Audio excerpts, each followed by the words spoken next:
Longtemps secouées par une guerre de leadership, les femmes de la CAFO, Coordination des associations et ONG féminines du Mali, ne se regardent plus en chien de faïence.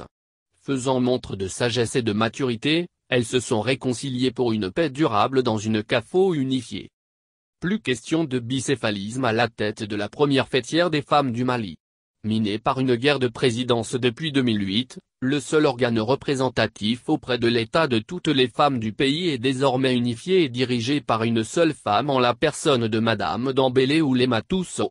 La nouvelle a été officialisée lors d'un point de presse animé au siège du Conseil national de la société civile le mardi 7 décembre. Pour y parvenir, les protagonistes ont dû accorder leur violon après plusieurs années de médiation en faisant également preuve de maturité et de sagesse. En décidant d'abandonner le combat pour l'intérêt des femmes du Mali et non pour avoir été vaincues dans les tribunaux et autres rings de boxe, Madame Barry Aminata Touré a reçu les louanges de sa désormais ex-rivale qui l'a remerciée pour sa compréhension et sa clairvoyance. Désormais, elle enfile le costume de personne ressource au sein de la CAFO. Pour toutes ces années de guerre puérile entre celles qui sont pourtant censées être les piliers de la nation, la présidente a manifesté son regret.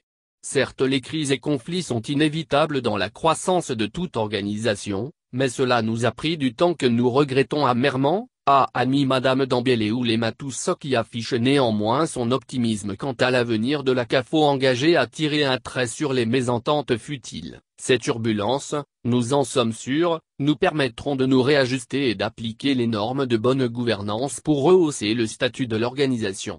À l'entendre parler, la situation actuelle du pays interpelle tout un chacun, d'où cette prise de conscience salutaire pour enterrer la hache de guerre. Dans le contexte actuel, nous sommes obligés de nous unir pour faire de notre pays un havre de paix et de respect des croyances et convictions de chacun et de chacune quelles qu'elles soient. Les femmes que nous sommes sont des artisanes de paix. Nous allons le démontrer. Nous sommes désormais engagés à poursuivre le combat que nos aînés ont enclenché pour l'effectivité des droits de toutes les femmes du Mali sans exclusion.